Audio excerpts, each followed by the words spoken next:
अवतार के सबसे पुराने ईश ग्रंथ ऋग्वेद के मंडल 1 सूक्त 7 का 10वां मंत्र है, इंद्रम वो विश्व तस्परि हवा महे जनेभ्या अस्माकम अस्तु केवलः।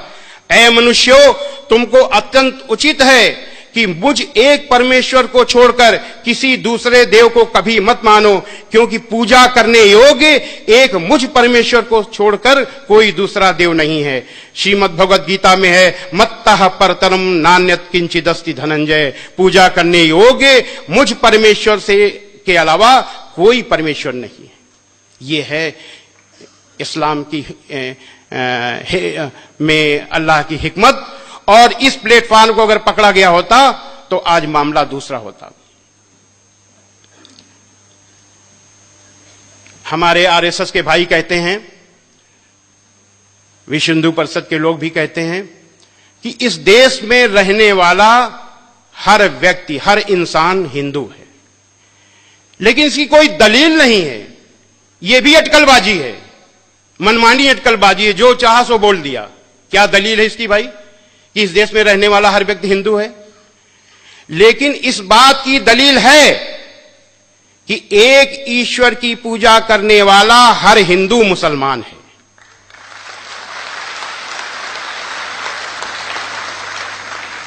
हम आप लोग नौजवान हो, हम आप लोगों से अपील करना चाहते हैं कि मुसलमान दूसरों को सबसे अधिक प्रभावित कर सकते हैं। कब? जब वो बुराइयों को न देखें और अपनी अच्छाइयों को बताएं और खुद अमल में भी लाएं। क्या बताएं? क्या बताएं? बताएं कि इस्लाम गुस्सा करने का मजहब नहीं है, इस्लाम लड़ाई करने का मजहब नहीं है, इस्लाम जबरदस्ती करने का मजहब नहीं है, इस्लाम बदला लेने का मजहब नहीं है, इस्लाम शांति का मजहब है, दया का मजहब है, माफी का मजहब है, इस्लाम दिल जीतने का मजहब है। इस्लाम में बुराई का बदला बुराई नहीं, भलाई है, क्योंकि इस्लाम कुरान का मजहब है। हजरत मोहम्मद सल्लल्लाहु अलैहि वसल्लम पर कुरान उतरी, उतरने के बाद आपके दिल में उतर गई, दिल से उतरने के बाद आपके कर्मों में उतर गई। कुरान की एक एक अच्छाई हजरत मोहम्मद सल्लल्लाहु अलैहि वसल्लम की अच्छाई बन गई। आपने अपने पूरे जीवन में अपने विरोधी के लिए भी बद्दुआ नहीं की, अपने दुश्मन से भी बदला नहीं लिया। जरा ध्यान दीजिए, हजरत मोहम्मद सल्लल्लाहु अलैहि वसल्लम ने उस व्यक्ति से भी बदला नहीं लिया जिसने आपकी प्यारी बेटी को ऊंट से गिराकर मारने की कोशिश की। उन अबू सुफियान से भी बदला नहीं लिया जिन्होंने आपके खिलाफ हर लड़ाई में आपके दुश्मनों का नेतृत्व किया। उहद की लड़ाई में जिसमें आपके बहुत से अनुयायी, बड़े बड़े अनुयायी शहीद हुए, आप खुद बुरी तरह घायल हुए, उस लड़ाई में भी नेतृत्व कर रहे थे अबू सुफियान।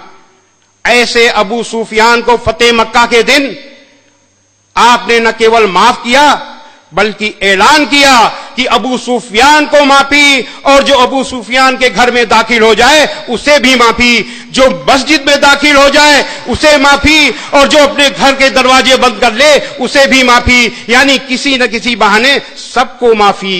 क्यों? क्योंकि अल्लाह का हुक्म था। क्या हुक्म था? कुरान मजीद के सूरा नंबर 7 आयत नंबर 199 में अल्लाह का हुक्म है, ऐ मोहम्मद माफी का तरीका अपनाओ और भलाई का हुक्म देते रहो और अज्ञानियों से किनारा कर लो। हजरत मोहम्मद सल्लल्लाहु अलैहि वसल्लम ने तो माफी का तरीका अपना लिया, लेकिन आपके अनुयायियों ने उस तरीके को नहीं अपनाया। मुसलमानों ने किसको अपनाया? गुस्सा, गुस्सा और गुस्सा, बदला, बदला और बदला। कितने बड़े दुख की बात है, जिन हजरत मोहम्मद सल्लल्लाहु अलैहि वसल्लम के लिए लाखों लाखों करोड़ों लोग अपनी जान न्यौछावर करने के लिए तैयार हैं, अपनी जान देने के लिए तैयार हैं, खुशी खुशी उन्हीं हजरत मोहम्मद सल्लल्लाहु अलैहि वसल्लम के तरीके को अपनाने के लिए तैयार नहीं है। यह बहुत बड़े दुख की बात है। आज अपने को हजरत मोहम्मद सल्लल्लाहु अलैहि वसल्लम का अनुयायी कहने वाले लोग जगह जगह निर्दोषों पर, औरतों पर, बच्चों पर हमले कर रहे हैं। कितने दुख की बात है।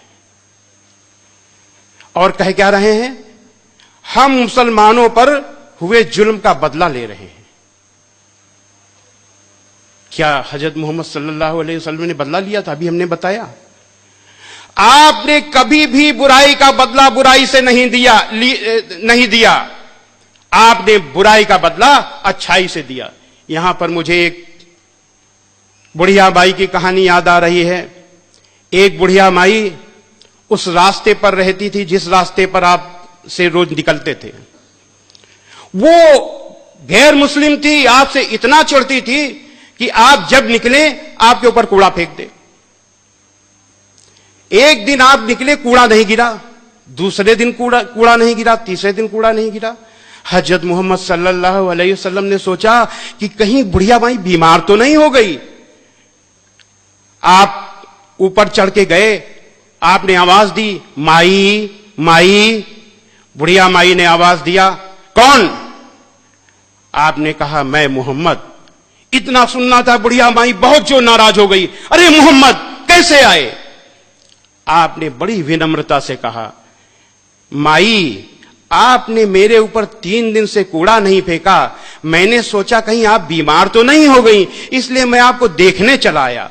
इतना सुनना था कि बुढ़िया माई बड़ी जोर जोर से रोने लगी और कहने लगी, ऐ मोहम्मद आप कितने अच्छे हो, मैं कितनी बुरी हूं। मैं आपके ऊपर रोज कूड़ा फेंकती थी और आप मेरा हाल लेने आए हो और आखिरी वक्त आपकी अनुयायी बन गई। ऐसे थे हजरत मोहम्मद सल्लल्लाहु अलैहि वसल्लम। ऐसा है इस्लाम, ऐसी यही है कुरान।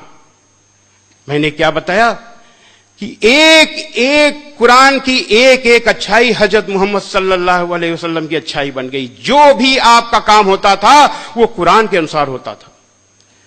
तो अब हम अंत में निचोड़ में आते हैं कि हजरत मोहम्मद सल्लल्लाहु अलैहि वसल्लम का यही इस्लाम दुनिया का नेतृत्व कर सकता है। लेकिन तब जब ये इस्लाम सबके अमल में आए, तब तो चुनना अब तय आपको करना है, दुनिया के मुसलमानों को तय करना है कि वो हजरत मोहम्मद सल्लल्लाहु अलैहि वसल्लम का इस्लाम अमल में लाना चाहते हैं कि अपना इस्लाम अमल में लाना चाहते हैं।